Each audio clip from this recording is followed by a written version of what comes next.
चलिए, chemistry with Ravi sir में आपका स्वागत है।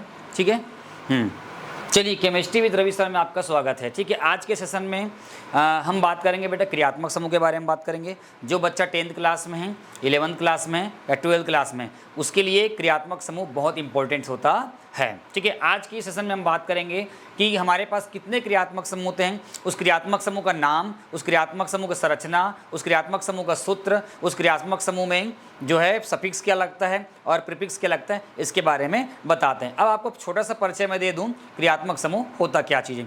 आप लोगों ने मेथिल एल्कोहल और एथिल एल्कोहल के बारे में पढ़ा होगा, ठीक है, छोटे क्लास में।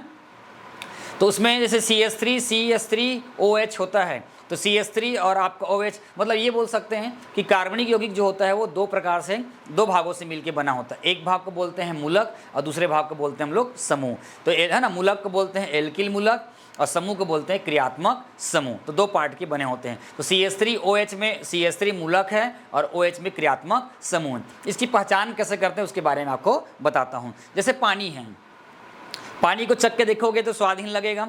अब पानी में हम नींबू का रस निचोड़ देंगे और उसके बाद हिला के ऐसे चट के देखेंगे तो क्या होगा, वहाँ पर पानी का मतलब पानी का वहाँ पे ना गंध नहीं आएगी, वहाँ पे नींबू का रंग मतलब गंध आएगा। मतलब पानी में जो है नींबू का रस जो है अपनी विशिष्ट पहचान दर्शा रहा है। तो वहाँ पर नींबू जो हुआ वो क्रियात्मक समूह हुआ और पानी जो हुआ वो एल्किल मूलक हुआ। तो दो प्रकार से मिलके बना होता है। मतलब नींबू का रस जो है उस पानी में अपनी एक विशिष्ट पहचान दर्शा रहा है। तो प्रत्येक ऑर्गेनिक केमिस्ट्री में जितने भी कार्बनिक यौगिक होते हैं, कार्बनिक कंपाउंड्स होते हैं, वो कंपाउंड हमेशा दो भागों से मिलके बना होता है। एक भाग को बोलते हैं मूलक और दूसरे भाग को बोलते हैं समूह। तो मूलक एल्किल मूलक में मिथाइल, इथाइल, प्रोपाइल, ब्यूटाइल वगैरह आता है और क्रियात्मक समूह में बहुत सारे क्रियात्मक समूह आपके पास है। इसके पहले वाले वीडियो में क्रियात्मक समूह का नाम है ना, आपको उसके जो प्राथमिकता, जो वरीयता का क्रम है ना, प्रायोरिटी जो ऑर्डर है उसके क्रम में दिया गया है। उसमें आपको एक सूत्र याद करना है, एक ट्रिक याद करना है, फिर सभी क्रियात्मक समूह आपको याद हो जाएंगे। और ट्रिक इस प्रकार का है, ठीक है।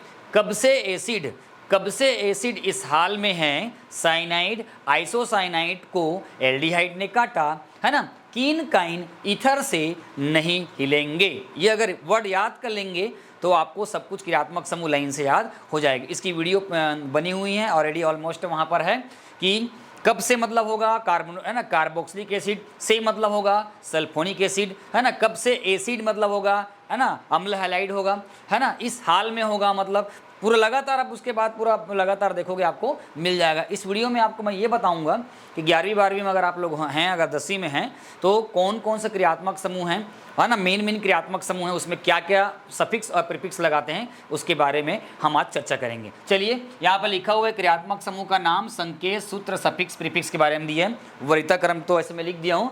आप इतने क्रियात्मक समूह को अपन को क्या करना है, याद करना है। अगर इतना क्रियात्मक समूह अगर आपको याद हो जाएगा तो काम चलने लायक हो जाएगा। जैसे जैसे हम पढ़ते जाएंगे, क्लास को आगे बढ़ते जाएंगे, चाहे स्कूल में हो चाहे अपन जो पढ़ा रहे हैं वहाँ, तो ऑटोमेटिकली आपको क्रियात्मक समूह के बारे में सारी डिटेल्स आपको प्राप्त हो जाएंगे। तो बने रहिए बिल्कुल जीरो से super hero chemistry with Ravi sir, है ना। तो देखो, सबसे पहले बात ये है COOH को हम लोग पढ़ेंगे। इसका नाम होगा कार्बोक्सिलिक एसिड।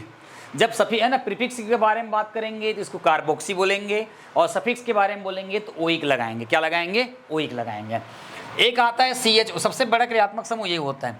एक आता है CHO को हम लोग बोलेंगे एल्डिहाइड। इसका नाम एल्डिहाइड है। प्रीफिक्स बोलेंगे तो कार्बेल्डिहाइड और सफिक्स बोलेंगे तो अल लगाएंगे। क्या लगाएंगे? अल। उसी प्रकार है आपके पास CHO मतलब होता है इसका नाम है एल्कोहल। प्रीफिक्स के बारे में बोलेंगे तो हाइड्रोक्सी और सफिक्स के बारे में बोलेंगे तो ऑल। क्या लगाएंगे? ऑल, ठीक है। उसी प्रकार है सल्फोनिक एसिड, है ना, इसमें प्रीफिक्स के रूप में क्या लगाएंगे? सल्फो, और है ना सफिक्स के रूप में लगाएंगे और ना ओनिक एसिड। क्या लगेगा? ओनिक एसिड, ठीक है। अगर आपको दिख गया कहीं पर COX, जिसको हम लोग बोलते हैं एसिड हैलाइड, क्या बोलेंगे? Acid halide. और इसको ही, है ना, प्रीफिक्स में एसिड हैलाइड ही बोलते हैं और सफिक्स में क्या लगाते हैं? OL हैलाइड का यूज़ करते हैं। OL हैलाइड का यूज़ करते हैं। तो इसमें जैसे नाम बढ़ेंगे, मेथेनॉल क्लोराइड, मेथेनॉल हैलाइड, ऐसे अपन लगातार बढ़ सकते हैं। CONH2 आएगा तो एमाइड। CONH2 को हम बोलते हैं एमाइड ही पढ़ते हैं। सफिक्स प्रीफिक्स दोनों एक ही होता है। CN का होगा साइनाइड, है ना, CN का होगा साइनाइड, प्रीफिक्स का होगा साइनो, सफिक्स का होगा नाइट्राइल। NC जस्ट उल्टा हो गया है, इसमें ये कार्बन पहले है, इसमें N पहले है, ये लोन पेयर देता है करके कार्बन है, इसमें ये लोन पेयर देता है N करके सामने है। इसको मतलब पढ़ेंगे आइसोसाइनाइड, साइनाइड आइसोसाइनाइड, या इसको आइसोसाइनो भी बोल सकते हैं। और इससे प्रीफिक्स क्या लगा, सफिक्स क्या लगाएंगे, नाइट्राइल। एक आएगा C डबल बॉन्ड O, ये आपको ऐसे मिलेगा RCO और R के फॉर्म में मिलेगा। ये बंदा क्या है, कीटोन, क्या है, कीटोन, इसका नाम है कीटोन। लेकिन प्रीफिक्स बोलेंगे तो कीटो या ऑक्सो, लेकिन सफिक्स बोलेंगे तो यहाँ पर लगेगा ओन, क्या लगेगा, ओन। ये इसका ओन क्या है, इसका है ना सफिक्स है। उसी प्रकार जो है अगर आपको पास अगर C डबल बॉन्ड C मिल गया, कार्बन डबल बॉन्ड है ना, डबल बॉन्ड मिल गया, तो हम लोग इसको क्या बोलेंगे, एल्केन, क्या बोलेंगे, एल्केन। और इसमें लगाएंगे क्या, इन। C ट्रिपल बॉन्ड C मिल गया तो एल्काइन, इसमें क्या लगाएंगे, आइन। ROR मिल गया तो इसका नाम है ईथर, इसका नाम है ईथर।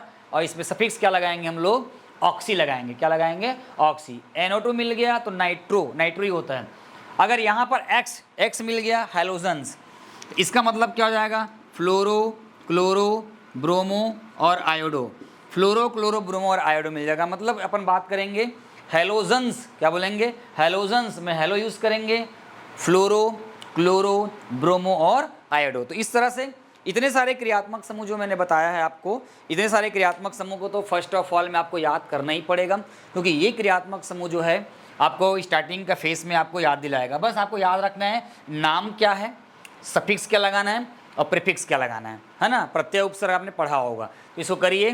और इसके पहले वाले जो वीडियो दिया हुआ है उसमें ये बताया गया है कि कौन सा क्रियात्मक समूह पहले आएगा, उसको आप याद कर लोगे तो ये आसानी से बन जाएगा। ये बहुत इंपॉर्टेंट है 11वीं में, अगर 11वीं में इसकी जो डिटेल स्टोरी जो पढ़ोगे वो चैप्टर नंबर आपका 12 और 13 है, और है ना 11वीं में। और 12वीं में तो पूरा इससे जुड़ा हुआ एल्डिहाइड, कीटोन्स, हैलोएल्केन्स, ईथर्स, एमीन्स, बहुत सारे चैप्टर्स हैं जिसमें आपको इसका ज़रूरत पड़ेगा। और याद रखना 12वीं की केमिस्ट्री में ऑर्गेनिक केमिस्ट्री पूरा टोटल जो है 39 मार्क्स का आता है, तो इसको करना बहुत ज़रूरी है। 10वीं वाले बच्चे भी अगर देख रहे होंगे, इसको आपको याद करना पड़ेगा।